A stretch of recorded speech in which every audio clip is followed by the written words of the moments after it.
We are living in the most brain-forward era in human history.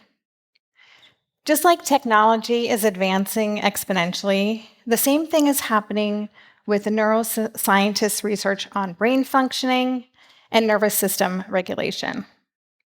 Yet our systems, education, workplaces, medicine, are lagging behind. I'm going to take a step back for a minute. Have you ever noticed how it feels like everyone these days has some kind of diagnosis? ASD, ADHD, LDs, OCD, SPD, pick your acronym. And it's not just a feeling. In my work as a writer and advocate, I often share that roughly 1 in 5 kids is what I call differently wired, living with things like autism, ADHD, learning disabilities, giftedness, sensory processing differences, maybe all of the above. 1 in 5. That means that in every classroom, in every community, differently wired kids have always been part of the room. Difference is the norm. I also hear from teachers struggling to manage all the accommodations of their students, and not just 1 or 2 kids, but 20 to 25% of kids in their classroom. If you scroll on social media for even a few minutes, you'll probably find a video that starts with something like, "So I just learned I might have ADHD because," it is everywhere. Maybe it's you. It's definitely me. And this is perplexing for a lot of people. Weren't diagnoses like this rare before? What exactly is going on? A few weeks ago, I was visiting my parents back in the US, my dad, and we got to talking about my work. And out of the blue, my 81-year-old father turned to me and he said, "You know, Deb, I think I might have some of that neurodivergence." I was probably answered too quickly, "Yeah, Dad, you're totally ADHD." And as I went through all the evidence for why I knew this to be true, he first looked surprised, but then this wave of recognition washed over his face.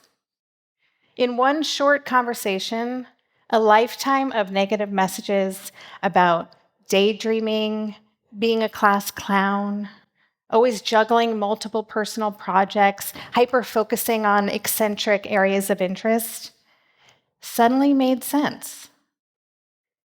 It's a shift I've seen time and time again in my community when parents, in trying to understand their child, start to look at their own lived experience with fresh eyes.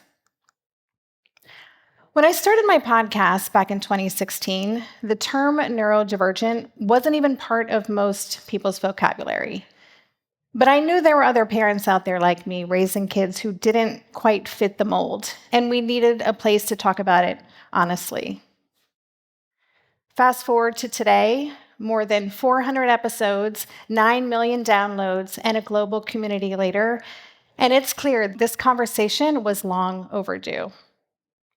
Parents, educators, even clinicians write to me every week saying, "I finally feel seen. I'm not alone." And just so we're all on the same page, when I talk about neurodivergence, I'm talking about things like autism, ADHD, learning disabilities, giftedness, and processing differences.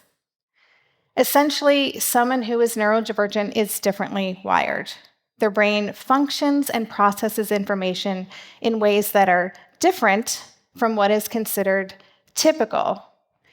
And those air quotes are doing a lot of work there. But back to that question, why does it suddenly seem like everyone's neurodivergent these days? Have humans really changed that much in 1 or 2 generations? Of course not. But our understanding of the brain has.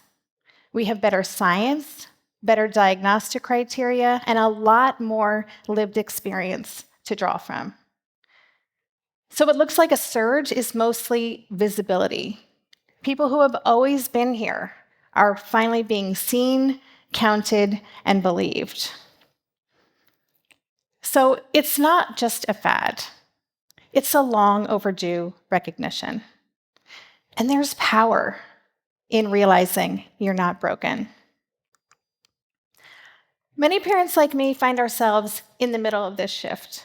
We start out trying to understand our kids, why school feels so hard, or emotional outbursts seem to come out of nowhere, or sounds are too loud, or fabric too scratchy. And suddenly we're recognizing familiar patterns in ourselves. Here we thought we were these neurotypical parents helping our neurodivergent kids, and then we realized the apples did not fall far from the tree. And that was certainly the case in my neurospicy family. I spent years trying to understand why my child struggled in certain environments. I even launched a global movement to change the paradigm so kids like mine could thrive. Until I finally looked in the mirror and was like, oh, me too. Last summer, I surveyed about 500 parents in my community.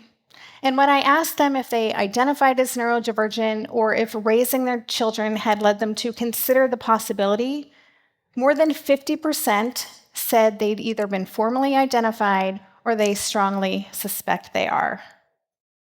I hear from listeners all the time who describe themselves as part of the lost generation of ADHD or autistic women, people who grew up in the 80s and 90s when diagnostic criteria was based on how boys present, and so their neurodivergence was either missed or misdiagnosed. They tell me that finally having language for who they are feels like both grief and relief. Grief for all of those years misunderstood, and relief for finally being seen. They've shared with me things like, identifying that I'm autistic has made me a kinder human. I would assume that being a kinder human means I'm a better parent. It's helped me better acknowledge and respect my own limits rather than trying to deny or invalidate them. It can feel helpful at times, but sometimes it can feel overwhelming. I wish I could have received adequate support sooner. It saved my life. After decades of under-recognition, the pendulum is correcting. This is the moment that so many adults are finding themselves in right now. It's also why we're seeing this explosion on social media of people sharing or making sense of their neurodivergence online. And some of this is funny. I mean, there are endless memes on hyper-focusing and masking and other ways that neurodivergence shows up, like these. How time feels for an ADHDer when they have nothing to do that is remotely interesting. 1 hour here is 7 years on Earth. If your phone doesn't ring, it's me. Thinking about your current hyperfixation, realizing you were in the middle of a conversation. Underneath these memes is relief, belonging, and a sense of community that generations before us did not have. Because for decades, feeling different meant feeling broken. But what if being broken isn't the end of the story? You see, even though science is racing ahead, our collective mindset remains stuck in the 20th century. Let me explain. The very language used in just about every system when referring to neurodivergence is still rooted in deficit and pathology. Attention deficit hyperactivity disorder, autism spectrum disorder. We're literally defining people's neurobiology by how it deviates from normal. That final D in those acronyms, disorder, tells the story. These brains are broken. But what if they're not? Because when we stop trying to recognize people's brains into some single idea of normal, we open up the door to a much more accurate and hopeful story of possibility. What I've witnessed in my community is that this is not a small movement. It's a global shift, and it's changing everything. Every download, every comment, every story shared is a reminder that we're not broken. We're seeing ourselves accurately for the first time. So we are not in an epidemic of disorders. We're in an era of discovery, and it's changing how we learn, how we parent, how we create, and how we connect. But discovery alone is not enough. We need to evolve our collective story to match the science. If our understanding of human intelligence and emotion and behavior is growing exponentially, then our compassion and our language has to catch up.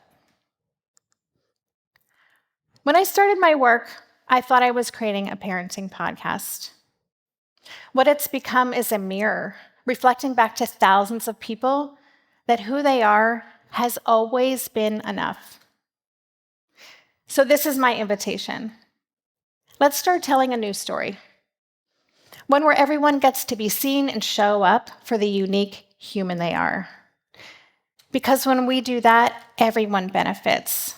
Our schools, our workplaces, and our communities. The sooner we stop trying to fit into some outdated mold of normal, the sooner we can start building something extraordinary together. So, what if being broken isn't the end of the story? What if instead it's just the beginning of really understanding who we are? Thank you.